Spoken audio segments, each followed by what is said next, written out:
So recently, I made a video criticizing Sega for the way that they are delisting a lot of old games from various different platforms, most of them being old Sega Genesis games.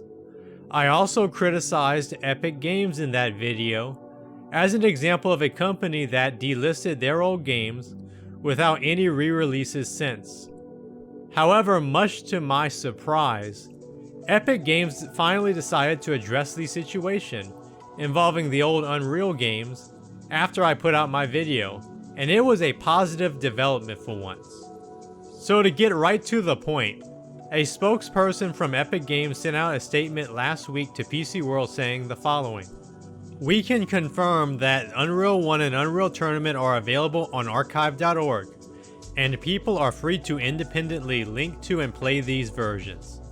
First of all, this is not the Twilight Zone. This is 100% real.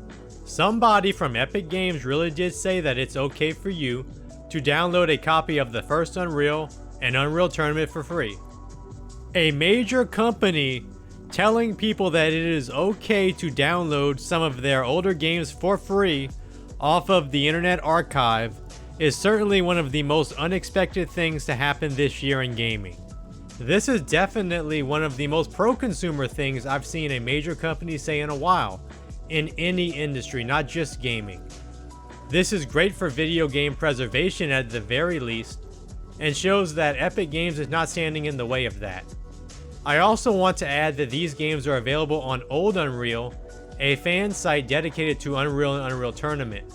You can also get patches that allow these games to run better on modern systems. Now, for anyone who hasn't played these games before, you're missing out.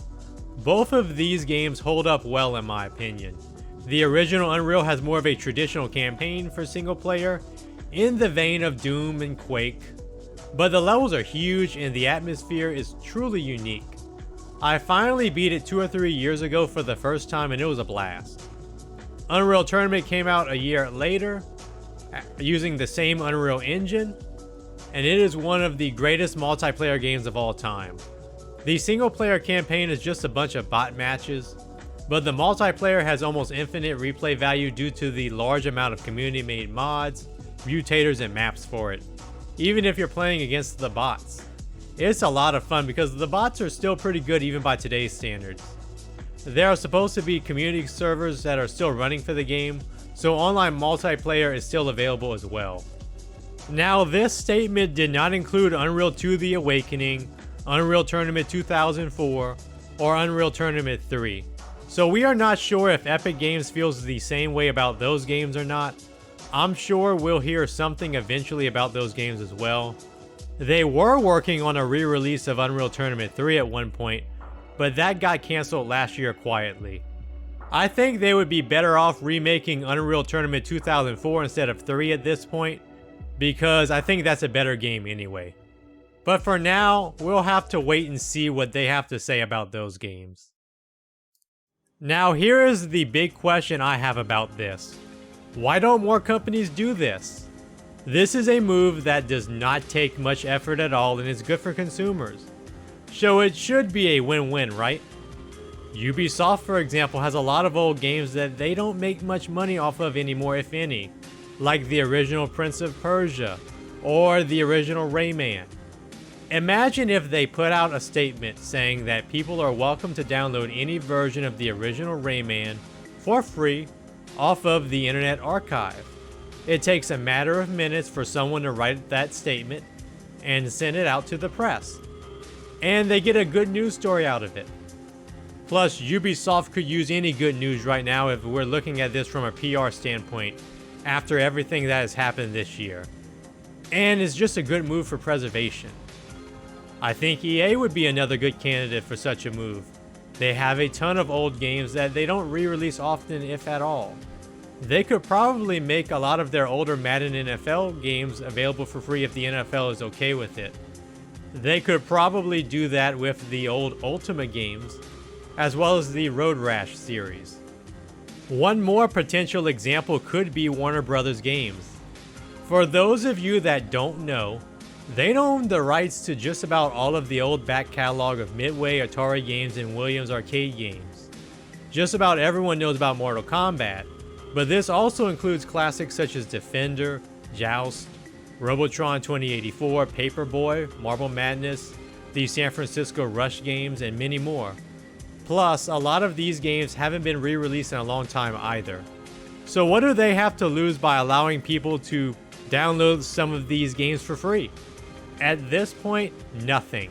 If anything, they have something to gain by doing this. Now, the cynic in me says that this will become a distraction eventually to create a good PR move after some bad press.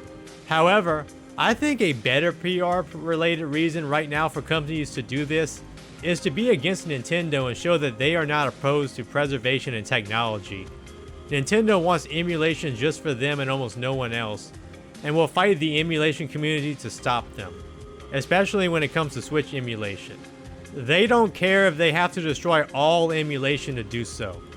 The thing is, a lot of companies do borrow some of the work done by the emulation community.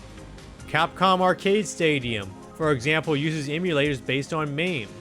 I think a lot of these companies realize that a war on emulation is not a good idea. That's why I think it's a good time for a lot of them to show some support for emulation by allowing people to download some of their old ROMs for free, especially if these games are not getting re-releases to begin with. But anyways, I just wanted to talk about this quickly because it's an interesting story for sure. All it took was a simple statement to PC World to make a pro-consumer move that helps preserve classic video games. And Epic Games got some good press for it. More companies should consider doing this, but I don't know if it'll happen or not. We'll just have to wait and see. Like and subscribe if you enjoyed this video. Thank you for watching, and I'll see you again soon.